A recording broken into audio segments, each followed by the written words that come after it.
નમસ્તે દર્શક મિત્રો, મારું નામ છે ફફલ પૂર્વી। આરપી ગુજરાત ન્યૂઝ ચેનલમાં આપનું હાર્દિક સ્વાગત છે। વાત કરવી છે આજના મુખ્ય સમાચારની।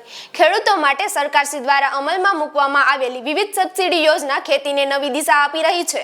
આ યોજનાના કારણે ખેડૂતોની આવકમાં વધારો અને ખર્ચમાં ઘટાડો થઈ રહ્યો છે। ખેતીમાં આધુનિક સાધનો, ગોડાઉન તેમજ અન્ય સુવિધાઓના લાભથી ખેડૂતો આર્થિક રીતે મજબૂત બની રહ્યા છે। વધુ સમાચાર જોવા માટે જોતા રહો આરપી ગુજરાત ન્યૂઝ રાજકોટ। સુરક્ષિત રહો, ધન્યવાદ। અત્યારે કેવી પરિસ્થિતિ, આખી વાત કરો, નામથી શરૂ કરીને। મારું નામ ડેર વિજય જીવકુભાઈ છે। મારું ગામ સલડી છે, લીલિયા તાલુકાનું। ટક્ચર ગોડાઉન યોજનામાં મને 1 લાખ રૂપિયાની સહાય મળી છે। ટક્ચર ગોડાઉન યોજનાનો મેં લાભ લીધો તો મને ઘણો બધો ફાયદો છે। જો પહેલાં તો મારા 9.5 વીઘા જેવી જમીન છે, તો એમાં કોઈ પણ જાતનું ઉત્પાદન આવે તો મારી પાસે સંગ્રહ કરવા માટે કોઈ વસ્તુ નહોતી।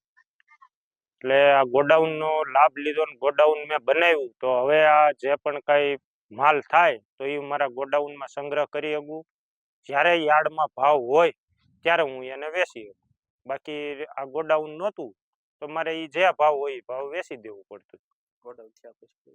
ગોડાઉન થયા પછી મારે બહુ સારું છે કે આ બધો સામાન મારો આઈના બધો પીડ્યો રહે। કોઈ વસ્તુ ઘરે, દવા બવા કોઈ વસ્તુ ઘરે લઈ જવી પડતી નથી। સરકારની યોજના સારી છે સરકારની યોજના, અને દરેક ખેડૂતે આનો લાભ લેવો જોઈએ, હું તો એમ કહું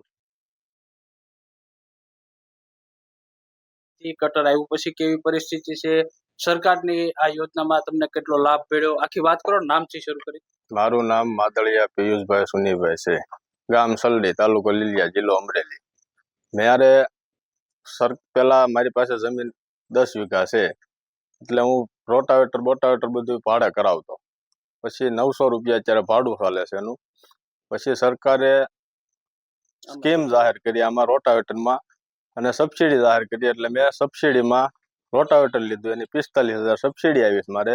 એટલે એ જે મારે કુલ ખર્ચ ટોટલ થતો ભાડે કરાવવામાં, એના ભાવમાં મારે ઘરનું થઈ ગયું। ઉપર જતાં અત્યારે હું બીજે પણ આંકવા જાઉં છું, એટલે એ મારા સાઈડ ઇન્કમ પણ થઈ ગઈ। એટલે એ એક મોટો ફાયદો થયો છે મારે સરકાર તરફથી। સરકારની યોજના કેવી છે? સરકારની યોજના બહુ સરસ છે, અને આમાં નાના ખેડૂતો પણ લાભ લઈ શકે એમ છે।